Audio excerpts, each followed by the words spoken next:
എൻ്റെ ആഗ്രഹമാണ്, എൻ്റെ സ്വപ്നമാണ്. ഒരു ഉന്നത കുലജാതൻ അവരുടെ ഉന്നമനത്തിന് വേണ്ടി ട്രൈബൽ മന്ത്രിയാവണം.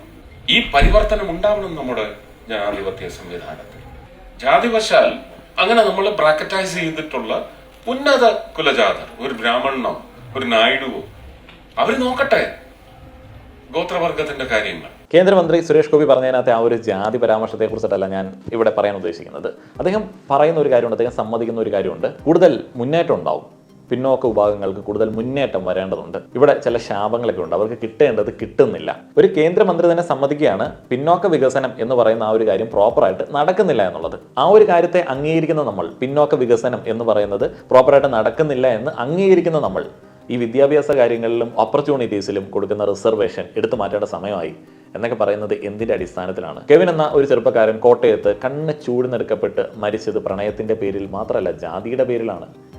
ആ ഒരു ചെറുപ്പക്കാരൻ്റെ ജാതി പെൺവീട്ടുകാർക്ക് തീരെ അംഗീകരിക്കാൻ പറ്റാത്തതായിരുന്നു. അപ്പോൾ അത് നടന്ന വർഷം 1000 വർഷങ്ങൾക്ക് പിന്നിലായിരുന്നു എന്നുണ്ടെങ്കിൽ പിന്നെ നമുക്ക് ആലോചിക്കായിരുന്നു. ഇപ്പോഴും അത്രയധികം ഡിസ്ക്രിമിനേഷൻ നിലനിൽക്കുന്ന ഒരു സാഹചര്യത്തിൽ, റെപ്രസെൻറ്റേഷൻ എല്ലാ വിഭാഗങ്ങളിൽ നിന്നും ഉറപ്പാക്കണമെന്ന് നമ്മൾ വിചാരിക്കുന്ന ഒരു സാഹചര്യത്തിൽ ഉറപ്പാക്കാൻ സമ്മതിക്കാത്ത ചില സാഹചര്യങ്ങളുള്ള സമയത്ത് കേന്ദ്രമന്ത്രി തന്നെ അടുത്ത ജന്മത്തിൽ ഒരു ബ്രാഹ്മണനായിട്ട് ജനിക്കണം എന്നുള്ളൊരു ആഗ്രഹം പ്രകടിപ്പിക്കുന്ന സമയത്ത്, അങ്ങനെയൊക്കെ ജനിക്കുന്നത്, ഇന്ത്യയിലെ മുന്നോക്ക ജാതിയിൽ ജനിക്കുന്നത് സ്വപ്നവും ആഗ്രഹവുമായിട്ടൊക്കെ ആളുകൾ കൊണ്ടു നടക്കുന്ന ഒരു സാഹചര്യത്തിൽ ഈ റിസർവേഷനൊക്കെ എടുത്ത് മാറ്റാൻ സമയമായി എന്നൊക്കെ പറയുന്നതിന് പ്രത്യേകിച്ച് അർത്ഥമൊന്നുമില്ല.